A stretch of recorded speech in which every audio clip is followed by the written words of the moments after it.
Inverno rigoroso de 1943, silêncio, neve caindo sobre arame farpado, um campo de prisioneiros de guerra no Canadá durante a Segunda Guerra Mundial. E então, de repente, um canto, uma canção de Natal em alemão. Sem música, sem palco, apenas vozes humanas. Homens que lutavam contra o Canadá até ontem agora estão debaixo de uma árvore de Natal atrás da cerca e cantam. Sem trégua, sem perdão. Sem liberdade, apenas um momento estranho e perturbador em que a guerra não desapareceu, mas recuou por um instante. Em meio às batalhas que assolavam a Europa, soldados canadenses combatiam o inimigo em cidades devastadas como Ortona, enquanto outros enfrentavam trincheiras frias na Holanda.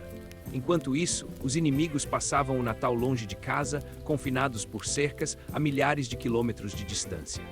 Eles ostentavam uma árvore de Natal, recebiam presentes modestos e cantavam canções natalinas, não por causa de qualquer cessação de guerra, trégua ou declaração de paz. Em vez disso, era porque, em meio à guerra, especialmente ao cativeiro, o Natal se transformava em algo completamente diferente. Para os prisioneiros de guerra alemães estacionados no Canadá, o Natal não significava uma festa de triunfo, mas um dia de reflexão, saudade e resistência silenciosa. Esta narrativa não gira em torno da reconciliação ou da inimizade entre adversários. Não se trata da famosa Trégua de Natal de 1914. Ela retrata algo mais complexo, uma experiência humana mais autêntica. Durante o Natal da Segunda Guerra Mundial, prisioneiros alemães em solo canadense cantaram canções natalinas, ficaram perto de árvores de Natal e receberam pequenos presentes, apesar das cercas de arame farpado. Para compreender a natureza incomum desse momento, precisamos analisar a presença inicial deles ali. Entre 1940 e 1945, houve transferências atlânticas e campos de prisioneiros de guerra espalhados por todo o Canadá. Quando a Segunda Guerra Mundial começou, em setembro de 1939, poucos previram que multidões de soldados alemães sofreriam longos períodos de prisão não na Grã-Bretanha ou na França, mas sim no interior do território canadense. No entanto, em meados da guerra, o Canadá havia se transformado em uma das maiores áreas de detenção de prisioneiros de guerra alemães fora da Europa. A razão era simples: a Grã-Bretanha estava sobrecarregada. Após a queda da França em 1940 e a escalada dos combates no norte da África e no Atlântico, os campos britânicos se encheram rapidamente de soldados alemães capturados, tripulações de submarinos, aviadores da Luftwaffe e unidades de infantaria capturadas em batalha. Milhares de prisioneiros de guerra alemães foram transportados por mar da Grã-Bretanha para o Canadá, pois garantir seu sustento tornou-se uma preocupação estratégica significativa devido à ameaça de invasão e aos constantes bombardeios britânicos. O Canadá ofereceu uma solução viável devido à sua vasta extensão territorial, segurança e distância, além do alcance das tentativas de resgate alemãs. Uma série de acordos entre a Grã-Bretanha e o Canadá facilitou essa transferência. Muitos desses prisioneiros haviam anteriormente perseguido comboios aliados no mar. No entanto, sob a vigilância das tropas canadenses, eles navegaram pelas mesmas águas como prisioneiros. Em 1945, o Canadá abrigava aproximadamente 35,000 prisioneiros de guerra alemães em uma rede de campos que se estendia de Ontário e Quebec até as pradarias de Alberta e Manitoba. Esses não eram campos de concentração, mas sim complexos prisionais. Os campos estavam estrategicamente localizados longe das grandes cidades, frequentemente em regiões remotas onde a fuga era difícil e inútil. Em Alberta, campos como Lethbridge e Medicine Hat erguiam-se em meio a vastas paisagens abertas. Em contrapartida, os campos de Ontário, como Gravenhurst e Bowmanville, estavam aninhados em meio a florestas, lagos e invernos prolongados. Os locais em Quebec, incluindo Sherbrooke, abrigavam prisioneiros de guerra em ambientes frios e montanhosos, cercados por arame farpado. Postos de guarda imponentes vigiavam os quartéis, com guardas canadenses mantendo vigilância constante dia e noite. A vida dentro desses campos seguia horários rígidos. Os prisioneiros residiam em cabanas de madeira ou estruturas reaproveitadas, muitas vezes apertadas, mas organizadas. As tarefas eram designadas para trabalhos como extração de madeira, agricultura, construção ou manutenção, dependendo das necessidades de mão de obra do campo e da região. Em conformidade com as convenções de Genebra, recebiam salários mínimos na moeda do campo e não eram obrigados a realizar tarefas perigosas ou relacionadas à guerra. A comida era simples, porém suficiente, o atendimento médico era acessível e os serviços religiosos eram permitidos. O que diferenciava o Canadá não era o luxo, mas a firmeza. Prisioneiros de guerra, situados longe das zonas de guerra, dos exércitos em avanço e da turbulenta Europa, consideravam seu cativeiro no Canadá peculiar. Para muitos detidos, o confinamento parecia surreal, enquanto a guerra se desenrolava sem a sua participação e eles permaneciam confinados atrás de cercas, ano após ano. Essa localização remota gerava uma tensão psicológica desconcertante. Por um lado, o Canadá oferecia segurança, por outro, parecia incompreensivelmente distante de casa. Cartas da Alemanha muitas vezes demoravam a chegar ou simplesmente não chegavam. As informações chegavam com semanas de atraso. Alguns prisioneiros descobriram o destino de suas famílias muito depois do fim da guerra. Apesar disso, as autoridades canadenses geralmente aderiram diligentemente às convenções de Genebra. Organizações como a Cruz Vermelha e a ACM, Associação Cristã de Moços, tiveram acesso aos campos, avaliando as condições, fornecendo recursos educacionais, livros, instrumentos musicais e apoio religioso. Isso não foi um ato de bondade fortuito, mas uma política deliberada. As autoridades canadenses reconheciam que o tratamento dado aos prisioneiros alemães poderia influenciar a forma como seus próprios prisioneiros de guerra seriam tratados pela Alemanha.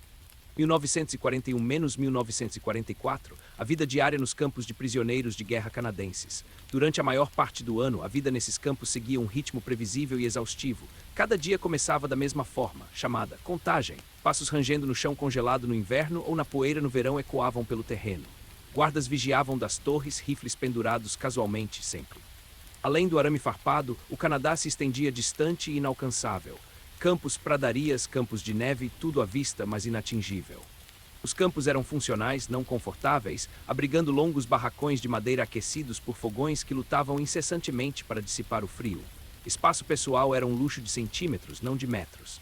Em uma vida anterior, a privacidade era um conceito precioso, a existência diária transformou-se em um meio de sobrevivência. Os prisioneiros frequentemente trabalhavam em tarefas além dos limites externos do campo, sob constante vigilância.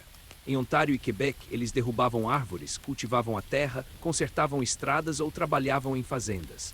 Em Alberta, alguns cuidavam de plantações de beterraba sacarina ou auxiliavam indústrias com escassez de mão de obra. Os trabalhos estavam longe de serem glamourosos, mas aliviavam o tédio e mantinham a ordem. Recebiam salários irrisórios na moeda do campo, dinheiro que não comprava a liberdade, mas era suficiente para cigarros, material de escrita, comida extra ou pequenos luxos nas lojas do campo. Para homens acostumados a protocolos militares rigorosos, esse ritmo incomum, quase civil, era desconcertante. O tempo parecia se arrastar. Para passar o tempo, os prisioneiros criaram um universo secreto atrás da cerca. Estabeleceram ligas esportivas, sendo o futebol o mais comum, mas também boxe, ginástica e até levantamento de peso improvisado com materiais encontrados. Multidões se reuniam nos jogos, suas vozes uma mistura de aplausos e discussões que momentaneamente abafavam a sombria realidade do confinamento. A música servia como um meio adicional de escape. Certos campos ostentavam orquestras ou corais, com instrumentos sendo compartilhados, concertados e muito valorizados. Um violino ou um acordeão podiam transformar uma tarde tediosa em algo suportável. Grupos teatrais também surgiram, encenando peças ou performances satíricas que criticavam, com humor, a vida no campo, os oficiais e a si mesmos. O aprendizado florescia em formas não convencionais. Aulas eram ministradas sobre línguas, matemática, engenharia, arte e filosofia.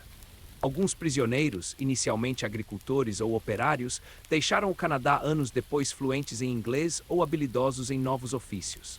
A mente mantinha sua liberdade de divagar. Muitos homens mantinham diários, outros esculpiam peças de madeira, desenhavam paisagens ou construíam pequenos objetos caixas, brinquedos, estatuetas usando os escassos recursos que encontravam ou conseguiam por meio de trocas. Essas criações não eram meros ornamentos, simbolizavam autonomia. Até mesmo animais de estimação apareceram. Nos campos de prisioneiros, animais abandonados se tornavam mascotes e amigos por meio de adoções secretas feitas por soldados. Em meio ao caos da guerra, encontrar algo para cuidar dava um novo propósito. No entanto, sob essa aparência de rotina e adaptabilidade, uma tensão palpável persistia. Cada carta de casa trazia esperança e apreensão. As informações chegavam com atraso, distorcidas pela censura e pela demora. Eventos como bombardeios aéreos, a destruição de cidades e a morte de familiares podiam chegar aos prisioneiros muito tempo depois de terem ocorrido. A guerra continuava avançando sem eles, impiedosamente e indiferentemente. Na maioria dos dias, os homens se viravam adaptando-se à rotina, convencendo-se de que seu confinamento era apenas temporário e que o tempo passaria. Contudo, uma vez por ano, esse delicado equilíbrio se desfazia. porque nenhuma rotina, nenhuma distração, nenhuma ordem podia proteger a pungência do Natal. O Natal nos campos de prisioneiros de guerra alemães no Canadá, de 1941 a 1944, era frequentemente lembrado como o dia mais difícil de todo o ano. O Natal servia como uma lembrança pungente para os soldados criados em lares alemães, não por causa do frio, da fome ou dos castigos, mas sim por seu significado emocional. O feriado evocava doces lembranças de reuniões familiares, da luz suave de velas iluminando enfeites e de melodias conhecidas cantadas não por obrigação, mas por sentimento de pertencimento. Mesmo aqueles que não eram abertamente religiosos conservavam memórias de infância do Natal que a guerra não conseguiu apagar. Dentro dos limites dos campos, essas memórias ressurgiam com uma intensidade aguda. Em dias normais, os prisioneiros encontravam consolo no trabalho, nos esportes, nas aulas e nos reparos. No entanto, o Natal eliminava essas distrações. Os grupos de trabalho paravam ou diminuíam o ritmo, as rotinas diárias enfraqueciam e o silêncio tomava o lugar da rotina onde antes havia ruído. Nesse silêncio, a saudade ressoava com mais profundidade. As cartas de casa traziam conforto todos os dias, mas sua ausência durante o Natal parecia insuportável. Inúmeros prisioneiros permaneceram sem saber se suas famílias sobreviveram, se suas casas ainda estavam intactas ou se a guerra os havia despojado de tudo o que prezavam. Alguns descobriram anos depois que seus pais haviam falecido ou que suas cidades haviam sido demolidas enquanto cantavam canções natalinas dentro dos muros da prisão. Outros eram pais que nunca conheceram seus filhos mais novos, filhos sem saber se aquele seria o último Natal que seus pais celebrariam. Em suas memórias e entrevistas posteriores, os prisioneiros de guerra alemães retrataram consistentemente o Natal como uma experiência emocionalmente mais impactante do que qualquer outra durante o cativeiro. Um ex-prisioneiro escreveu que a fome e o frio podiam ser suportados, mas o Natal reabria feridas que não cicatrizavam. O forte contraste intensificava a dor. O Canadá em dezembro se assemelhava a um cartão postal festivo, com árvores cobertas de neve, céus claros de inverno e pequenas cidades iluminadas por luzes logo além do perímetro do campo. Das torres de vigia, os guardas podiam ver igrejas e casas se preparando para a época. A vida seguia como se a guerra estivesse em outro lugar, e de fato estava. Essa separação intensificou o sofrimento deles. Esses homens não estavam presos em uma cidade bombardeada ou em uma linha de frente em ruínas. Estavam aprisionados na paz, na segurança e na expectativa. Alguns optaram por evitar completamente o feriado, recolhendo-se à solidão, recusando-se a participar. Outros se apegavam ao Natal porque ele os lembrava de que ainda eram mais do que apenas uniformes e figuras. Para os administradores dos campos, o Natal representava um desafio. Eles não podiam negar sua existência nem permitir que se tornasse um símbolo de ressentimento ou desordem. O estresse emocional frequentemente levava a problemas disciplinares, brigas, desespero e até pensamentos suicidas. Algo precisava mudar, e assim, gradual e cuidadosamente, o Natal nos campos de prisioneiros de guerra canadenses se transformou. Não era uma celebração jubilante no sentido convencional, não era uma festividade, mas uma expressão controlada de lembrança e emoção. Canções natalinas eram toleradas, cultos religiosos autorizados. Dentro dos quartéis, decorações simples e discretas surgiam. Pequenos gestos, sem grande pompa, refletiam sentimentos compartilhados por todos. Esses momentos tinham um duplo significado para os prisioneiros, ofereciam consolo, mas também despertavam tristeza. Enquanto cantavam canções familiares, a saudade se intensificava, lembravam-se de casa, uma realidade distante cercada por arame farpado, enquanto mais um Natal se esvaía sem eles. Contudo, a dolorosa lembrança muitas vezes não era recebida com ressentimento, mas com uma clareza penetrante. Porque, por algumas horas, naquele dia tão agonizante do ano, eles podiam se lembrar de quem eram antes da guerra e lhes roubar tudo. De dezembro de 1940 a 1944, Programa de Auxílio a Prisioneiros de Guerra da IMCA, Canadá. Para inúmeros prisioneiros de guerra alemães no Canadá, o Natal teria sido inimaginável sem uma organização que muitos deles sequer haviam considerado antes da guerra, a IMCA. Em vez da IMCA dos tempos de paz, encontrada em ginásios e clubes juvenis, existia a ajuda aos prisioneiros de guerra, o Arprisioners Aid, uma filial clandestina ativa em países aliados durante a guerra. Seu objetivo, declarado oficialmente, era fortalecer o bem-estar psicológico, cultural e espiritual dos prisioneiros de guerra. No entanto, sua influência se estendeu para além disso. Representantes da IMCA tinham permissão para entrar em campos de prisioneiros de guerra de acordo com as diretrizes das convenções de Genebra. Eles avaliavam as condições, interagiam com os prisioneiros e expressavam suas preocupações. Diferentemente das autoridades militares, não eram vistos como agentes da lei. Para os prisioneiros, eram pessoas de fora que os ouviam.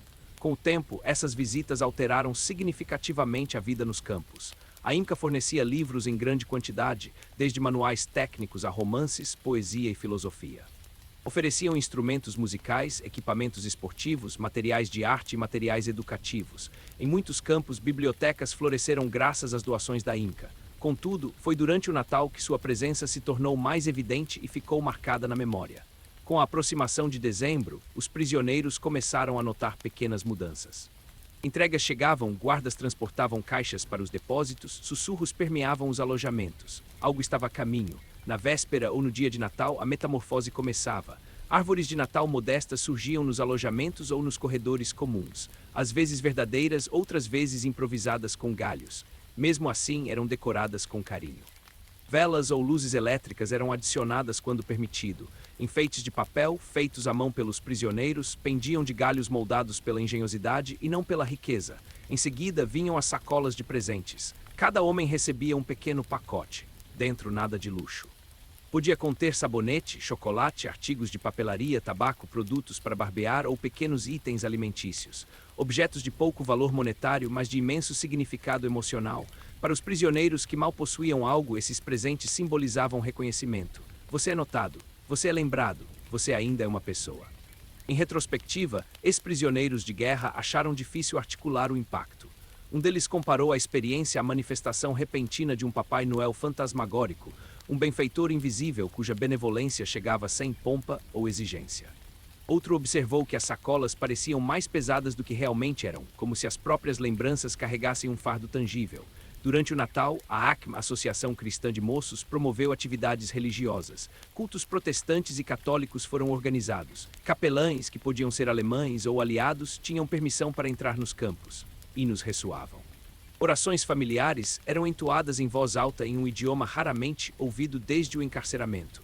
A música desempenhou um papel fundamental.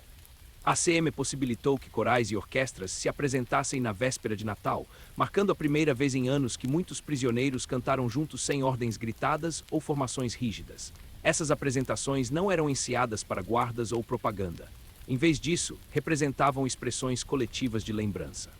O Natal na Inca não era apresentado como uma celebração, mas sim permitido, evitando-se discursos sobre reconciliação ou tentativas de amenizar a realidade da guerra. A atmosfera era sóbria, propositalmente discreta. As autoridades canadenses do campo endossavam essa abordagem por diversos motivos: obrigações humanitárias, manutenção do moral, prevenção do desespero que poderia levar à agitação e considerações estratégicas. O tratamento dado aos prisioneiros alemães poderia influenciar o tratamento dado aos prisioneiros canadenses em poder dos alemães.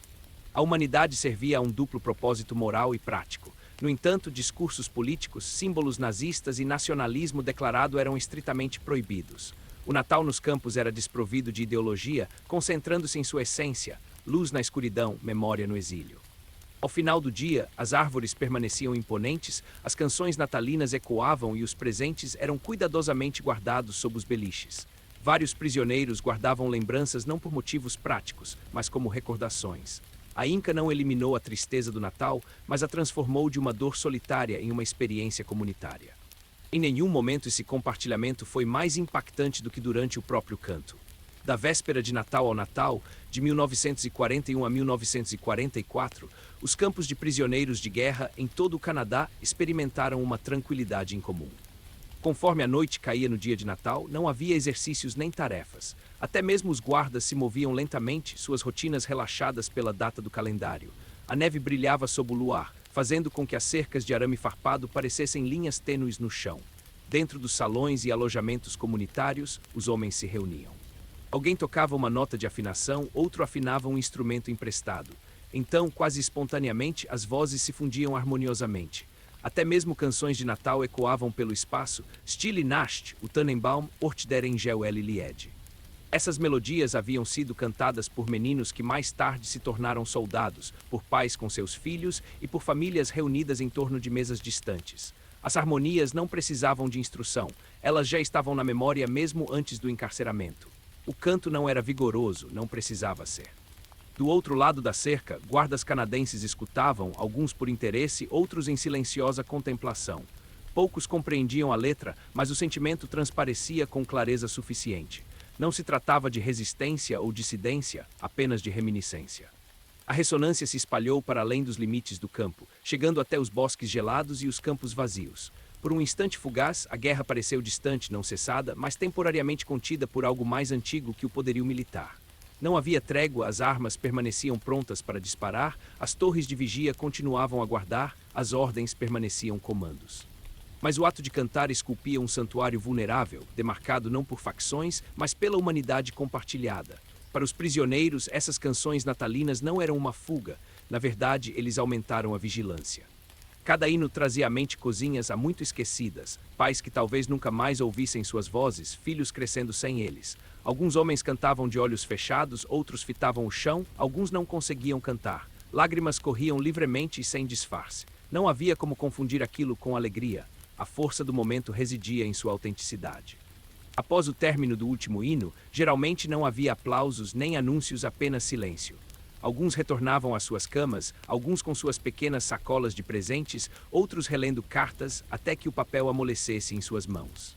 Mais tarde, muitos ex-prisioneiros de guerra se lembravam daqueles cânticos com mais vivacidade do que da comida ou das decorações, pois naquelas canções eles ouviam reflexos de quem haviam sido antes do cativeiro transformá-los em números e rotinas.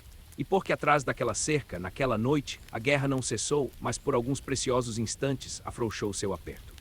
Apertaria novamente no dia seguinte, mas o Natal havia deixado sua marca. 1942-1944.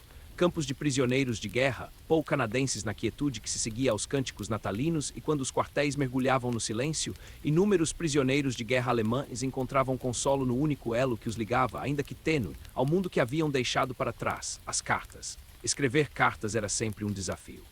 A escassez de papel e o escrutínio das palavras transformavam cada carta em um potencial campo minado, com os censores censurando qualquer conteúdo suspeito ou político.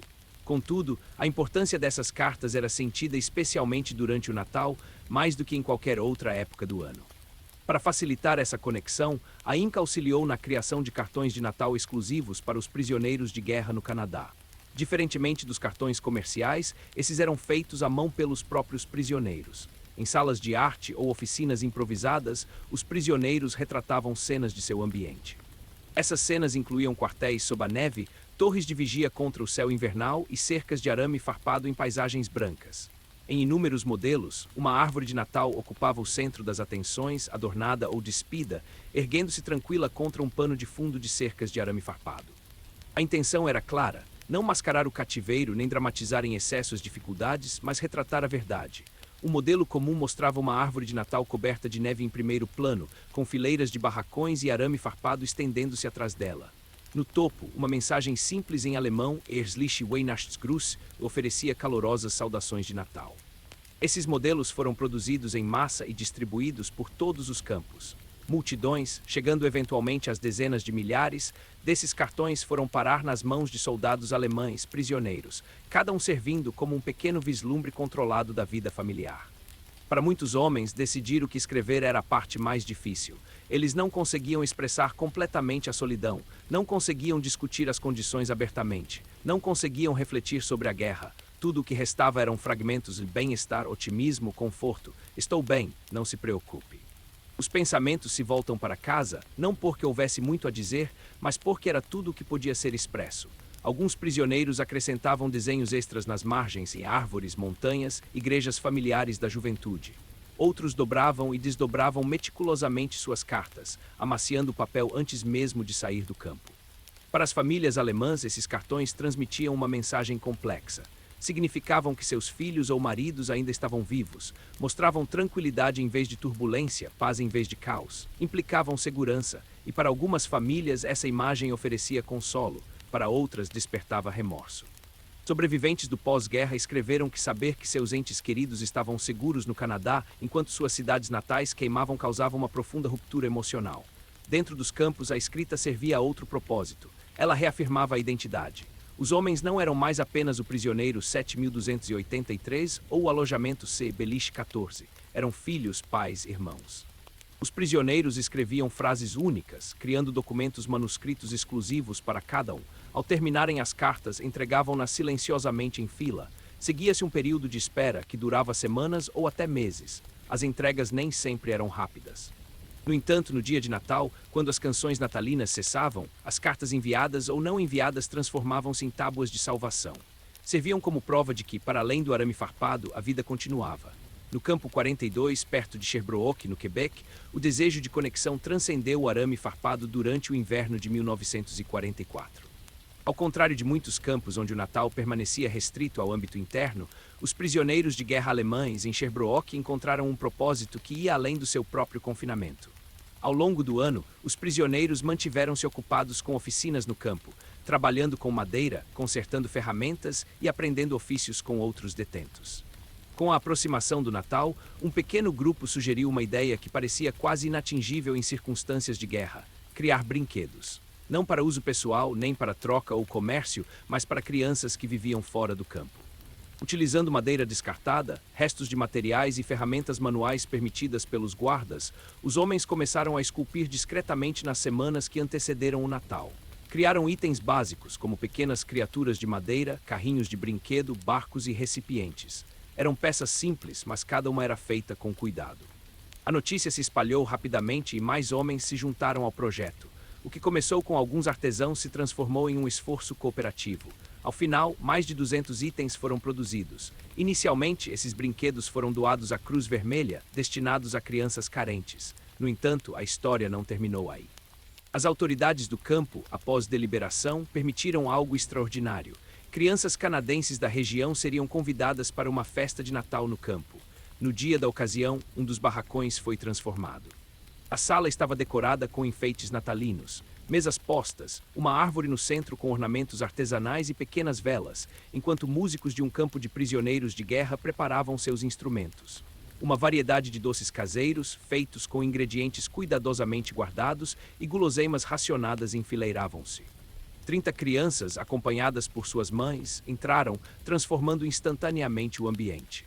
Não havia medo, essas famílias já haviam encontrado os prisioneiros anteriormente, trabalhando sob supervisão em áreas próximas durante o verão.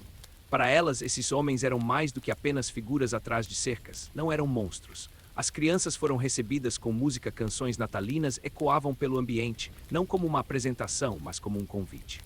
Adultos se ajoelharam para distribuir brinquedos, colocando-os delicadamente em suas mãozinhas e explicando como eram feitos. Algumas simplesmente sorriram, sem saber o que dizer. O ex-prisioneiro de guerra Willy Franz mais tarde se lembrou vividamente dessa cena. Em seus escritos, ele descreveu como enchia os bolsos e as mãos das crianças de doces até que seus casacos inchassem antes de irem embora. Em breves instantes, a guerra se dissipou. A assembleia durou pouco mais de 1 hora, mas seu impacto reverberou muito além desse período para todos os presentes. Para as crianças, tornou-se uma lembrança de música e presentes em um local desconhecido. Para as mães, alterou a percepção que tinham do inimigo, sobre o qual haviam aprendido através de cinejornais e reportagens. Para os prisioneiros, representou uma raridade, utilidade. Finalmente, seus talentos foram valorizados não para travar a guerra, mas para criar memórias de Natal que perdurariam além do confinamento. Conforme as famílias partiam e os portões se fechavam mais uma vez, o campo retornava à quietude. A cerca permanecia de pé. Os guardas retomaram seus postos. O conflito persistia ininterrupto. Contudo, uma mudança irrevogável havia ocorrido. Os prisioneiros retornaram aos seus beliches, conscientes de que por 1 hora haviam ultrapassado uma linha da qual nenhum túnel poderia escapar. Eles haviam vislumbrado o mundo exterior. Inverno de 1940-1944, política canadense para prisioneiros de guerra durante a Segunda Guerra Mundial. É crucial estar ciente do que o Natal nos campos de prisioneiros de guerra canadenses não era. Não foi uma trégua, não houve trégua entre os adversários. Nenhum desarmamento nas frentes de batalha, nenhum encontro em zonas neutras, nenhuma refeição comunitária, nenhuma camaradagem entre as forças opostas. A guerra continuou sem trégua, sem sequer uma pausa de um dia. Os sentinelas canadenses permaneceram vigilantes. As armas permaneceram carregadas. As cercas de arame farpado permaneceram intactas. As ordens foram obedecidas sem questionamento. O que aconteceu nos campos durante o Natal não foi reconciliação, mas humanidade dentro de limites estritos. Para os prisioneiros, essa distinção era crucial. Muitos prisioneiros de guerra alemães eram soldados experientes que prezavam a disciplina, a hierarquia e as ordens. Eles não confundiam boa vontade com liberdade, nem música com clemência. Eles sabiam qual era o seu lugar. O Natal não os absolveu da guerra que travaram. Não apagou crimes, ideologias ou lealdades. A exibição de emblemas nazistas era proibida. Debates políticos eram censurados. Qualquer manifestação de opiniões extremistas justificava punição imediata. Os campos de prisioneiros de guerra canadenses aderiam estritamente, deliberadamente e dentro dos limites da lei, respeitando os princípios das convenções de Genebra. Seu objetivo principal era tratar os prisioneiros de acordo com as normas internacionais, não por benevolência, mas como um dever em tempos de guerra. Organizações como a Cruz Vermelha e a INCA estavam presentes não para mitigar a guerra, mas para garantir o cumprimento dos padrões. Além disso, as autoridades canadenses reconheciam as potenciais repercussões. Sabendo que muitos canadenses eram prisioneiros em campos alemães, elas se mostravam cautelosas em relação a relatos de maus tratos que pudessem provocar represálias. Por outro lado, relatos de condições humanas serviam como moeda de troca, ainda que sutilmente. Contudo, em meio às preocupações estratégicas, um elemento persistente emergiu: as escolhas individuais. Os guardas optavam por permanecer em silêncio durante os cânticos natalinos, os oficiais dos campos permitiam condecorações em vez de proibi-las, e os comandantes permitiam reuniões modestas em vez de proibi-las completamente, demonstrando um toque humanitário em meio aos rigores da guerra. As decisões tomadas durante a guerra não alteraram seu curso, mas influenciaram significativamente sua memória. Para os prisioneiros, celebrar o Natal nessas circunstâncias jamais gerou ilusões sobre absolvição. Muitos confessaram posteriormente sentimentos de culpa em relação ao sofrimento de suas famílias em casa.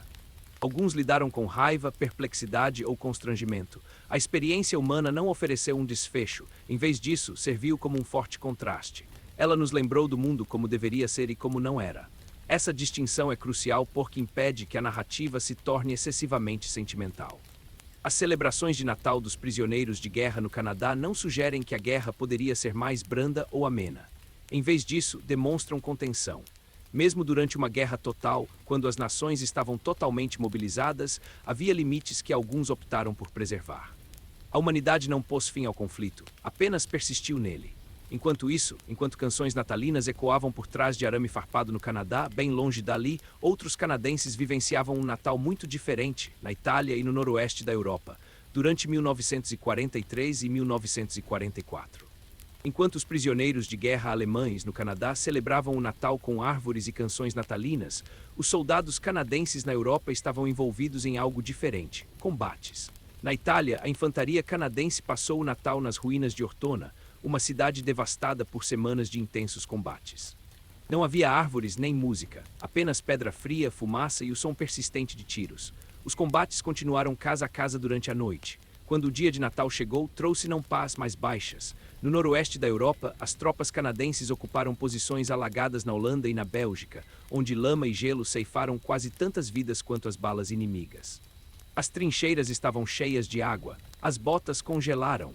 Os soldados permaneceram de guarda durante as horas escuras, sabendo que um único erro poderia custar vidas. Para eles, o Natal significava refeições rápidas com as rações, um breve brinde se os suprimentos permitissem, um momento para ler uma carta se alguma chegasse e, em seguida, o retorno ao serviço.